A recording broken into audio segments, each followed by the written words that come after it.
नमस्कार, प्रदेश की खबरों में आपका स्वागत है। मैं हूं आपके साथ आकाश। सरकारी कॉलेजों में पढ़ने वाले छात्रों को स्मार्टफोन देने की योजना सरकार इसी सत्र से लागू करेगी। इसके लिए टेंडर में जो विसंगतियां थी उन्हें दूर कर लिया गया है। पिछले सत्र के छात्रों को भी स्मार्टफोन दिए जाएंगे। इसके लिए 75% हाजिरी जरूरी है। यह आश्वासन उच्च शिक्षा राज्य मंत्री दीपक जोशी ने गुरुवार को विधानसभा में दिया। पिछले और मौजूदा सत्र को मिलाकर करीब 3,10,000 छात्रों को स्मार्टफोन मिलेंगे। राजधानी भोपाल समेत पूरे प्रदेश में मकान या भवन बनाना अब जल्द ही आसान हो जाएगा। नगर निगम या आर्किटेक्ट के पास प्लॉट साइज के हिसाब से उपलब्ध मानक नक्शों में आवेदक किसी एक को चुनना होगा और निर्माण के लिए तय फीस भरते ही बिल्डिंग परमिशन मिल जाएगी। नगरीय विकास और पर्यावरण विभाग ने हाल में भूमि विकास नियम 2012 में कई बदलाव किए हैं। हाल ही में नियम में संशोधन राजपत्र में प्रकाशित किया जा चुका है। अब आयुक्त नगरीय विकास और पर्यावरण द्वारा नगरीय निकायों को आदेश जारी किया जाना शेष है। कामतानाथ मंदिर के दर्शन करने जा रहे श्रद्धालुओं से भरा टेम्पो मंदाकिनी पुल के पास बस की टक्कर में पलट गया। गुरुवार की रात तकरीबन 10 बजे हुए इस हादसे में 6 श्रद्धालुओं की मौत हो गई। दुर्घटना में 9 लोग घायल हुए हैं। हादसे के बाद मची चीख पुकार सुनकर आसपास के लोग और पुलिसकर्मी मौके पर पहुंचे और सभी को टेम्पो से बाहर निकाला। घायलों की हालत गंभीर बताई जा रही है। बताया जा रहा है कि शुक्रवार को अमावस्या मेले के चलते गुरुवार शाम से जिले में अन्य जिलों से श्रद्धालुओं का आना शुरू हो गया था। रात करीब 10 बजे रेलवे स्टेशन से श्रद्धालु टेम्पो में सवार होकर कामतानाथ मंदिर के लिए रवाना हुए थे। बगैर वीजा लिए भोपाल पहुंची उज्बेकिस्तान की एक महिला को मिसरोद पुलिस ने गिरफ्तार कर लिया है। वह 6 महीने पहले घूमने के लिए नेपाल पहुंची थी। नेपाल के एक रेस्टोरेंट में काम कर कुछ पैसे जुटाए और फिर गोरखपुर के रास्ते बिना वीजा के दिल्ली आ गई। यहाँ पता चला कि भारत में घूमने के लिए वीजा जरूरी है। अपने विकलांग साथी के साथ विकलांग कोच में बैठे 52 वर्षीय रिटायर्ड फौजी माता प्रसाद को आरपीएफ ने स्टेशन पर जमकर पीटा।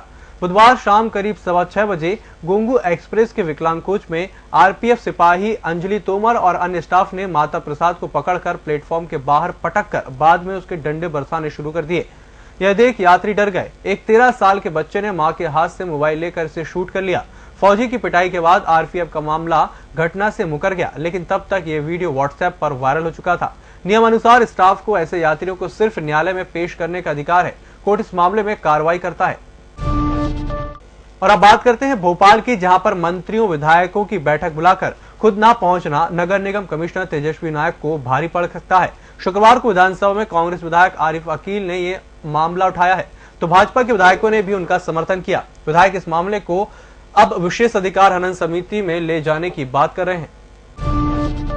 कविता रैना हत्याकांड का पर्दाफाश होने के बाद एक पुराना केस फिर से खुलने जा रहा है। यह केस 6 साल से गुमशुदा रेखा बैरागी का है। ये लड़की हत्याकांड के मुख्य आरोपी महेश बैरागी की मौसेरी बहन है। पुलिस को शक है कि रेखा के गायब होने में महेश का हाथ है। बेटमा में रहने वाली रेखा की मां मायाबाई का आरोप है कि रेखा 2009 में लापता हुई थी। उनके गायब होने में महेश का हाथ है। रेखा के साथ कोई अनहोनी हुई है, वह जिंदा है या नहीं, इस बारे में भी कुछ नहीं पता। लगभग 10 दिन पहले आरोपी महेश और उसकी पत्नी मीना बेटमा आए थे। और मुस्लिम समाज द्वारा हिंदूवादी नेता के खिलाफ विरोध प्रदर्शन और भीड़ को एकत्रित करने के लिए व्हाट्सएप पर भड़काऊ और आपत्तिजनक मैसेज चलाने वाले उत्पातियों के खिलाफ पुलिस ने कार्रवाई शुरू कर दी है। गुरुवार को पुलिस ने 4 लोगों को हिरासत में लिया। डीआईजी संतोष कुमार सिंह के मुताबिक मंगलवार को ईदगाह पर मुस्लिम नेताओं ने हिंदूवादी नेता कमलेश तिवारी के खिलाफ प्रदर्शन किया था। प्रदर्शन में शामिल होने के लिए कई लोगों ने भड़काऊ और आपत्तिजनक मैसेज चलाए। एक शोरूम पर तोड़फोड़ के बाद मैसेज की तादाद और बढ़ गई। राम मंदिर बनना चाहिए, लेकिन ऐसा मंदिर बने जो राम के आदर्श को प्रस्तुत करे, उसमें उनकी लीलाओं का वर्णन और चित्रण हो। ये बात शारदा पीठ द्वारका के शंकराचार्य स्वामी स्वरूपानंद सरस्वती ने गुरुवार रात बाईपास स्थित बगलामुखी सिद्धपीठ शंकराचार्य मठ पर कही। साईं बाबा पर दिए गए अपने विवादित बयान पर उन्होंने कहा कि साईं बाबा का उल्लेख हिंदू धर्म ग्रंथों में नहीं है, इसीलिए उनकी पूजा से मना किया है। उन्होंने मोदी सरकार पर कुछ भी कहने से इनकार करते हुए कहा कि पाश्चात्य संस्कृति और फिल्म का आज के युवा वर्ग पर उचित प्रभाव नहीं पड़ रहा है।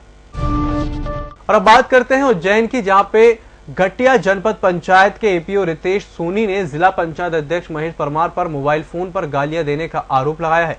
व्हाट्सएप पर दोनों के बीच हुई बातचीत का ऑडियो वायरल हो गया है। घटना के विरोध में जिला पंचायत कर्मचारी बुधवार शाम धरने पर बैठ गए। इधर परमार ने पूरी घटना से ही अनभिज्ञता जाहिर की है। तो प्रदेश की खबरों में फिलहाल इतना ही। ईएमएस टीवी की बाकी खबरें आप ईएमएस टीवी की वेबसाइट के साथ साथ हमारे ऐप्स पर ही देख सकते हैं।